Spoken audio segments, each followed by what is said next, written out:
নমস্কার বন্ধুরা, আমি আপনাদের গল্প পাঠক তন্ময়। বেঙ্গলি স্টোরি স্টেশনে আপনাদের সকলকে স্বাগত। আজ শুনবেন বিশ্বাসঘাতক উপন্যাসের 17তম পর্ব। গত পর্বে আমরা শুনেছি প্রফেসর অটো কার্লের উপর কেউ বা কারা প্রাণঘাতী আক্রমণ করল।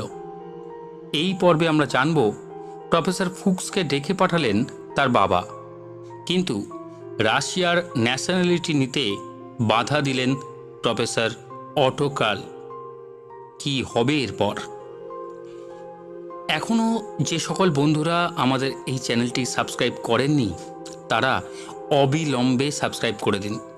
শুধু এই উপন্যাস নয়, আগামী দিনে আরও রোমাঞ্চকর গল্প নিয়ে আপনাদের সামনে হাজির হবে Bengali story station, your story partner. তাহলে চলুন আজকের এই পর্ব অর্থাৎ 17তম পর্বটি শুরু করা যাক।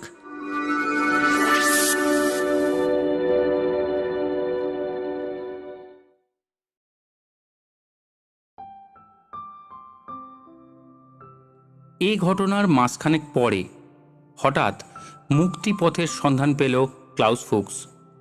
নতুন করে বাঁচবার একটা সম্ভাবনা দেখা দিল আচমকা। ওর বাবা প্যাস্টার এলিম ফুক্স ওকে কিয়েল থেকে হঠাৎ একটা চিঠি লিখে এই নতুন জীবনের ইঙ্গিত পাঠিয়েছেন। ডক্টর এলিম ফুক্সের বয়স তখন 80-র কাছাকাছি। যুদ্ধ চলার সময় তিনি দীর্ঘদিন নাৎসি বন্দি শিবিরে কাটিয়েছেন। যুদ্ধান্তে মুক্তি পেয়ে চলে গেছেন কিয়েলে। এখন সেখানে চার্চের যাজক তিনি। এই কিয়েলেই একসময় পড়ত ক্লাউস। বৃদ্ধ চিঠিতে জানিয়েছেন কিয়েল বিশ্ববিদ্যালয় ডক্টর ক্লাউস ফুক্সকে পদার্থবিদ্যার অধ্যাপক পদে বরণ করতে ইচ্ছুক। সে যদি তার বর্তমান চাকরি ছেড়ে দেয় এবং ন্যাশনালিটি পরিবর্তন করতে রাজি থাকে, তবে এই বৃদ্ধ বয়সে তিনি পুত্রের কাছাকাছি থাকতে পারেন। ক্লাউসের জীবনে ওই বৃদ্ধের অবদান অসামান্য। এই দুনিয়ায় সে যে কজন মহাপুরুষকে শ্রদ্ধা করে তার অন্যতম তার জনক ওই পাদ্রি ফুক্স। সারা জীবন তিনি সংগ্রাম করে গেছেন একা হাতে। নাৎসি অত্যাচারের চূড়ান্ত হয়েছিল ওদের পরিবারে, যদিও ওরা ইহুদি ছিল না। ক্লাউসের মা সে অত্যাচার সহ্য করতে না পেরে আত্মহত্যা করেন। ক্লাউসের ছোট বোনও আত্মহত্যা করে। ক্লাউসের দাদা নিরুদ্দেশ হয়ে যায়। তবু ঈশ্বরে বিশ্বাস হারাননি বৃদ্ধ। আজীবন একা হাতে লড়াই করে গেছেন। ক্লাউস নিজে জার্মানি থেকে পালিয়ে আসায় বৃদ্ধকে কোনোভাবেই সাহায্য করতে পারেনি। তাই বৃদ্ধ পিতার আহ্বানে সে বিচলিত হয়ে উঠল। বৃদ্ধ অবশ্য কিয়েলে একা থাকেন না। মানুষ করেছেন ওর মা হারা একমাত্র নাতিটিকে। ও যদি কিয়েলে গিয়ে অধ্যাপনা শুরু করে, সংসার পাতে, তাহলে ওই নাবালকটিরও ব্যবস্থা হয়। এ বিষয়েও ওই বৃদ্ধটি বিচলিত। পিতৃদেবের চিঠিখানা নিয়ে সে গিয়ে দেখা করল হারওয়েলের সর্বময় কর্তা স্যার জনের সঙ্গে। স্যার জন বাস্তববাদী, সোজা কথার মানুষ। বললেন, হারওয়েলের 3 নম্বরের চাকরির চেয়ে নিঃসন্দেহে কিয়েল বিশ্ববিদ্যালয়ের অধ্যাপকের পদ আকর্ষণীয়। কিন্তু আরও একটা প্রশ্ন আছে। তুমি কি নিজের ন্যাশনালিটি বদলাতে প্রস্তুত? কিয়েল বর্তমানে রাশিয়ান গভর্নমেন্টের এখতিয়ারে। কমিউনিজমকে মেনে নিতে পারবে তো? ভেবে দেখি বলে ফিরে এসেছিল ক্লাউস। এরপর দেখা করেছিল প্রফেসর কার্লের সঙ্গে। রোনাটা খুব খুশি হয়েছে এমন ভাব দেখালো। বলল, নিশ্চয়ই নেবে এই চাকরি। প্যাস্টার ফুক্সকে এই শেষ সময়ে কে দেখবে তুমি ছাড়া? তাছাড়া ববের কথাটাও ভাবা দরকার। কিয়েলে গিয়ে সংসার পেতে বসো। আর একটা কথা, বিয়ে করো এবার, তাহলে ববের একটা হিল্লে হয়ে যায়। আর আমি যদি বাবাকে লিখি ববকে এখানে পাঠিয়ে দিতে, তুমি মানুষ করতে পারবে একা? কেন? তুমি তো আছো, ও তোমার কাছে থাকবে। দেবে আমাকে? উৎসাহ উপচে পড়ে রোনাটার দু চোখে। তারপরেই হঠাৎ সে কেমন বদলে যায়। বলে, কি স্বার্থপরের মতো কথা বলছি। তা কেন? তুমি বরং কিয়েলে চলে যাও, সংসারী হও। প্রফেসর কার্ল কি পরামর্শ দেন? ক্লাউস জিজ্ঞাসা করে। আমার আদৌ এতে সম্মতি নেই, প্রফেসর কালের সাফ জবাব। কেন? সেটা পরে তোমাকে বলবো। রুনাটা চট করে উঠে দাঁড়ায়, বলে, পরে কেন? এখনই বলো, আমি চলে যাচ্ছি। না না, তা বলিনি আমি। প্রফেসর বিব্রত হয়ে ওঠেন। রুনাটাও হেসে হালকা করে পরিবেশটা, বলে, না না, রাগ করে উঠে যাচ্ছি না, কফি করে আনি। প্রফেসর কার্ল তৎক্ষণাৎ বলেন, ক্লাউস, তুমি ডক্টর কাপিৎসার নাম শুনেছ? ফুক্স হেসে বলে, সারা দুনিয়ায় এমন কোনো নিউক্লিয়ার ফিজিসিস্ট আছে যে লর্ড রাদারফোর্ডের শ্রেষ্ঠ ছাত্রটির নাম শোনেনি? তিনি এখন কোথায় জানো? না, ঠিক জানি না, আন্দাজ করতে পারি, মস্কো অথবা লেনিনগ্রাডে। কি এতেও হতে পারেন। ডক্টর কাপিৎসা আজকে রাশিয়ার সবচেয়ে বড় নিউক্লিয়ার ফিজিসিস্ট। হ্যাঁ, তোমার দ্বিতীয় বক্তব্যটা ঠিক, প্রথমটা নয়। ডক্টর কাপিৎসা বর্তমানে আছেন সাইবেরিয়ায়, বন্দি জীবনযাপন করছেন তিনি। তার অপরাধ, স্টালিনের হুকুমে তিনি অ্যাটম বোমা বানাতে অস্বীকার করেছিলেন। বলেছিলেন এজন্য লর্ড রাদারফোর্ড প্রোটন আবিষ্কার করেননি। বিস্ময়ে হতবাক হয়ে যায় ক্লাউস। অস্ফুটে বলে, আমি বিশ্বাস করি না। কি করে জানলেন? কি করে জানলাম সেটা বলবো না, তবে আমার কথা অভ্রান্ত সত্য বলে মেনে নাও। ডক্টর কাপিৎসা ছিলেন লর্ড রাদারফোর্ডের ডান হাত। কেমব্রিজ বীক্ষণাগারে রাদারফোর্ডের তখন 3 জন শিষ্য প্রতিভার স্বাক্ষরে ভাস্বর, কাপিৎসা, চ্যাডউইক আর অটোকার্ল। সেই হিসাবে প্রফেসর কার্ল হচ্ছেন কাপিৎসার সতীর্থ। এর মধ্যে কাপিৎসার সম্ভাবনাই ছিল সবচেয়ে বেশি, যদিও বাস্তবে চ্যাডউইক সবচেয়ে নাম করেছেন, নিউটন আবিষ্কার করে নোবেল লরিয়েট হয়েছেন। কাপিৎসা ছিলেন প্রাণবন্ত, উজ্জ্বল, রাদারফোর্ডের সবচেয়ে প্রিয় ছাত্র। রাদারফোর্ড ছাত্রকে একটি সুন্দর ল্যাবরেটরি বানিয়ে দিয়েছিলেন। কাপিৎসা সেই ল্যাবরেটরির প্রবেশ পথে বসিয়েছিলেন একটি মর্মর মূর্তি, বিখ্যাত ইংরেজ ভাস্কর এরিক গিলকে দিয়ে, একটি কুমিরের মূর্তি। কুমির কেন? সাংবাদিকরা প্রশ্ন করল দ্বারোদ্ঘাটনের দিন। কাপিৎসা গম্ভীর হয়ে বললেন, কুমির কখনো ঘাড় ঘোরাতে পারে না, সে সিধে সামনের দিকে চলে। সেই হচ্ছে আমার বিজ্ঞান সাধনার প্রতীক। সাংবাদিকরা অবাক হয়। প্রফেসর রাদারফোর্ড তাদের জনান্তিকে বুঝিয়ে দিয়েছিলেন, আমার ছাত্রটির মাথায় 2-4টে স্ক্রু আলগা। এবার সাংবাদিকরা হেসেছিল কেমব্রিজ বিশ্ববিদ্যালয়ের ছাত্ররাও, মুখ লুকিয়ে। তারা জানত জনান্তিকে কাপিৎসা রাদারফোর্ডের নতুন নামকরণ করেছে, কুমির সাহেব। রাদারফোর্ড তা জানতেন না, কিন্তু ল্যাবরেটরির বেয়ারাটা পর্যন্ত জানত এই গুপ্ত রহস্য। কাপিৎসা তাই তার বিজ্ঞান মন্দিরে বসিয়েছেন কুমিরের মূর্তি, গুরুদক্ষিণা। নতুন ল্যাবরেটরির উদ্বোধন হল 1933-এ। ঠিক তারপরেই রাশিয়া থেকে একটি আমন্ত্রণ পেয়ে কাপিৎসা গেল স্বদেশে, মস্কো বিজ্ঞান অধিবেশনে যোগ দিতে। সেটাই হলো ওর সর্বনাশের সূত্রপাত। ফিরে আসতে দেয়া হলো না কাপিৎসাকে। স্টালিন জানালেন, অতঃপর ওকে রাশিয়াতে থেকেই বিজ্ঞান চর্চা করতে হবে। কাপিৎসা নিজের জন্মভূমিতে অন্তরিত হল। গোপনে সে খবর পাঠালো রাদারফোর্ডের কাছে, জানালো সে কেমব্রিজে ফিরে আসতে চায়, তার নতুন ল্যাবরেটরিতে। লর্ড রাদারফোর্ড মস্কোর কর্তৃপক্ষের কাছে চিঠি লিখলেন, তার ছাত্রকে ফিরে আসতে দেবার অনুমতি দেয়া হোক। রাশিয়ান সরকার প্রত্যুত্তরে লিখল, ইংল্যান্ডের পক্ষে একথা লেখা খুবই স্বাভাবিক। তারা খুশি হবে কাপিৎসা যদি কেমব্রিজে গবেষণা করেন। অনুরূপভাবে আমরাও খুশি হব যদি লর্ড রাদারফোর্ড মস্কোতে এসে গবেষণা করেন। রাদারফোর্ড এরপর ব্রিটিশ প্রধানমন্ত্রী বলডুইনের দ্বারস্থ হলেন। লর্ড রাদারফোর্ডের অনুরোধে বলডুইন সরকারি পর্যায়ে এই অনুরোধ জানালেন, কিন্তু কিছুতেই কিছু হলো না। কাপিৎসার এক আত্মীয়া লন্ডনে সোভিয়েত এম্বাসিতে গিয়ে স্বয়ং অ্যাম্বাসেডরকে নাকি বলেছিলেন, এভাবে ইচ্ছার বিরুদ্ধে কাপিৎসাকে আপনারা কিছুতেই আটকে রাখতে পারবেন না, ওর মাথা পাথরের মতো শক্ত, বুঝেছেন? রাশিয়ান রাষ্ট্রদূত নাকি জবাবে হেসে বলেছিলেন, for your information madam, Joseph স্টালিনের মাথাটাও জেলির মতো নয়। রাদারফোর্ডকে লেখা কাপিৎসার শেষ চিঠিটায় 1933-এ ছিল একটা বিজ্ঞানোত্তর দার্শনিক তত্ত্ব। After all, we are only small particles of floating matter in a stream which we call fate.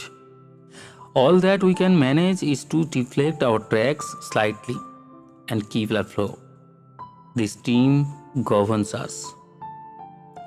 যাই বলুন, আমরা প্রবহমান খরস্রোতে ভাসমান তৃণখণ্ডবৈত নই। ওই স্রোতটারই অপর নাম নিয়তি। বড়জোর খড়কুটোর মতো একটু এপাশ ওপাশ সরে নড়ে বেড়াতে পারি, কোনো ক্রমে ভেসে থাকতে পারি। আমাদের গতি নিয়ন্ত্রিত হবে ওই স্রোতেরই নির্দেশেই।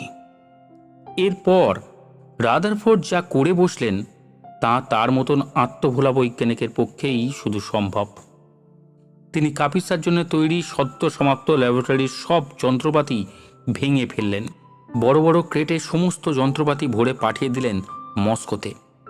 রাশিয়ান সরকারকে লিখলেন, কাপিৎসার সঙ্গে কেমব্রিজ ল্যাবরেটরির অঙ্গাগী সম্পর্ক। এটা রাজনীতির কথা নয়, বিজ্ঞানের হিসাব। ও আপনারা বুঝবেন না। তাই কাপিৎসা যখন আসতে পারল না, তখন কেমব্রিজই তার কাছে যাক। এমনকি তিনি জাহাজে করে পাঠিয়ে দিলেন সেই পাথরের কুমির মূর্তিটাকেও। মস্কোর সোনার খাঁচায় ময়না রাধাকৃষ্ণ পড়েছিল কিনা পশ্চিম দুনিয়া সে কথা জানতে পারেনি।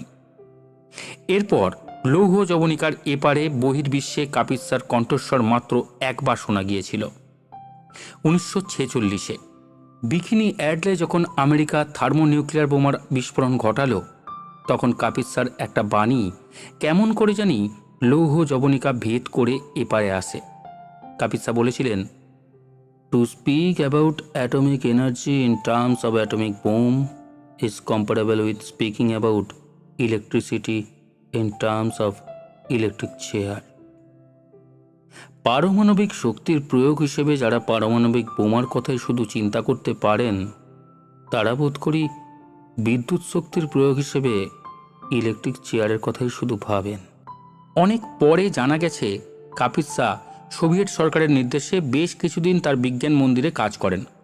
সরকারের সঙ্গে তার প্রথম বিরোধ বাঁধল যখন নির্দেশ এলো এবার পরমাণু বোমা বানাতে হবে। বিরোধ ঘনীভূত হলো, কারণ কাপিৎসা অস্বীকৃত হলেন। তার চাকরি যায়। ওই বিজ্ঞান মন্দিরে প্রবেশের অধিকার খোয়ালেন কাপিৎসা। এরপর গৃহবন্দীর জীবন। তবু স্তালিনের প্রস্তাবে স্বীকৃত হলেন না তিনি। তার সাফ জবাব। এজন্য তার গুরু রাদারফোর্ড অথবা গুরু ভাই চ্যাডউইক পরমাণুর হৃদয় বিদীর্ণ করেননি। বলেছিলেন, ওই উদ্দেশ্যে পরমাণুর হৃদয় বিদীর্ণ করবার আগে আমি নিজের হৃৎপিণ্ডটা বিদীর্ণ করব। স্তালিনের আদেশে কাপিৎসাকে নির্বাসনে পাঠানো হলো। টেস্ট টিউব, বিউরেট আর সাইক্লোট্রন নিয়ে তার জীবন কেটেছে। এবার তার হাতে তুলে দেওয়া হলো গাঁইতি আর হাতুড়ি। সশ্রম কারাদণ্ড সাইবেরিয়ায়। কাপিৎসার সমাধি কোথায় কেউ জানে না। দীর্ঘ কাহিনী শেষ করে প্রফেসর কাল বলেন, আই হেট দিস কমিউনিটিজম। আমার স্বনির্বন্ধ অনুরোধ, তুমি কিয়েলে চলে যেও না। তার চেয়ে অনেক অনেক ভালো হারওয়েলের এই 3 নম্বর চাকরি। এখানে আমরা মানুষের কল্যাণের জন্য প্রাণপাত করছি। স্যার জন তো এবছরই অবসর নিচ্ছেন। আমি আর কদিন, হয়তো 3-4 বছরের ভিতরেই তুমি এখানকার কর্ণধার হয়ে বসবে। তাছাড়া বাধা দিয়ে ক্লাউস বলে, প্রফেসর, আপনি কাপিৎসার সম্বন্ধে এত খবর পেলেন কোথায়? প্রফেসর কাল একটু বিব্রত হয়ে বলেন, সে যেখান থেকেই পাই। তবু বলুন না। না, বলায় বাধা আছে, তবে যা বলছি তা নিছক সত্য। আপনি শুনেছেন এক পক্ষের কথা, সোভিয়েত বিরোধীদের প্রচার। না না না, I have heard it from the horse's mouth, খাঁটি লোকের মুখ থেকে। কিন্তু কে সেই খাঁটি লোক? বললাম তো, তা বলা যাবে না তোমাকে। প্রায় ধমকের সুরে বলেন উনি। ক্লাউস চুপ করে যায়। প্রফেসরও একটু বিস্মৃত হয়ে পড়েন। একেবারে অন্য সুরে বলেন, তার চেয়ে তুমি তোমার বোনপো ববকে নিয়ে এসো। সে আমাদের পরিবারেই থাকবে, রোনাটার একটা অবলম্বন হবে। আর তাছাড়া আবার চুপ করে যান, ইতস্তত করেন। শেষ পর্যন্ত মনের দ্বিধা ঝেড়ে ফেলে বলেন, তুমি চলে গেলে ও একেবারে মুচড়ে পড়বে। ও তোমাকে খুব ভালোবাসে। ঠিক সেই মুহূর্তেই কফির ট্রে হাতে নিয়ে এ ঘরে আসছিল রোনাটা। কথাটা কানে গেল তার। থমকে দাঁড়িয়ে পড়ে সে, আর এ ঘরে এলো না। পর্দা সরিয়ে রোনাটার মেড সার্ভেন্ট ডরোথি কফির ট্রে নিয়ে প্রবেশ করল। সেদিন আর রোনাটা ওদের সামনে আদৌ এসে দাঁড়াতে পারেনি। কিন্তু দিন তিনেক পরে সে এসে দাঁড়ালো ফুক্সের মুখোমুখি, জনান্তিকে। বলল, প্লিজ ক্লাউস, তুমি ওই চাকরি নিয়ে কিয়েলে চলে যাও। ক্লাউস অবাক হয়, বলে, কেন বলো তো, তোমার গরজ কি? রোনাটার কণ্ঠস্বর একটুও কাঁপল না। সে স্পষ্ট গলায় পরিষ্কার ভাষায় বলল, তুমি বুঝতে পারছো না, আমি আর সহ্য করতে পারছি না তোমার দূরে চলে যাওয়াই মঙ্গল। তোমাকে আমি ভুলতে চাই, তোমাকে তোমাকে আর সহ্য করতে পারছি না আমি। কি জবাব দেবে বুঝে উঠতে পারে না ক্লাউস। চট করে সে উঠে দাঁড়ায়, হ্যাড র্যাক থেকে টুপিটা নিয়ে বলল, চলি। তারপর দরজার কাছ পর্যন্ত এগিয়ে গিয়ে বলল, তুমি আজ উত্তেজিত, না হলে আমিও মন খুলে দু একটা কথা বলতাম।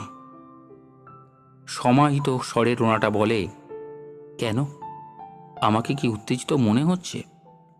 হ্যাঁ, তুমি জোর করে তোমার উত্তেজনাটা ঢেকে রাখছো। মোটেই নয়, তোমার কিছু বলার থাকলে স্বচ্ছন্দে বলতে পারো, আমি প্রস্তুত।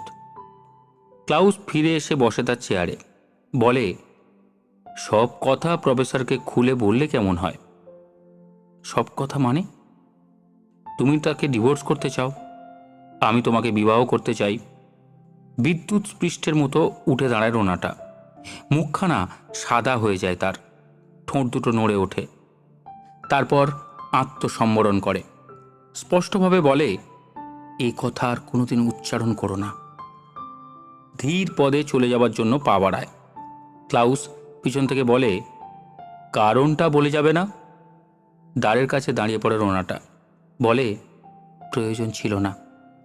10 বছর আগে কারণটা তুমিও বলনি, তবে প্রশ্ন যখন করলে তখন আমি কারণটা জানাবো। আমি মনে প্রাণে রোমান ক্যাথলিক। বিবাহ আমার কাছে ইন্দ্রিয়জ ব্যভিচারের একটা পাসপোর্ট নয়। তুমি যা ভাবছ তা নয়। প্রফেসরকে আমি ভালোবাসি, শ্রদ্ধা করি, ঠিক যতটা আমার বাবাকে ভালোবাসতাম। ক্লাউস আরও কিছু বলতে চায়, কিন্তু তাকে থামিয়ে দেয় রোনাটা। আমার মনে হয় এরপর তোমার এ বাড়িতে না আসাই মঙ্গল। এই পর্বটি এখানেই শেষ। পরবর্তী পর্বে আমরা জানব দ্বিতীয় বিশ্বাসঘাতক ডগলাস চিহ্নিত হওয়ার পর কিভাবে FBI তাকে নজরবন্দি করে। জানতে হলে সাবস্ক্রাইব করতে হবে বেঙ্গলি স্টোরি স্টেশন। আজকের মতো বিদায়।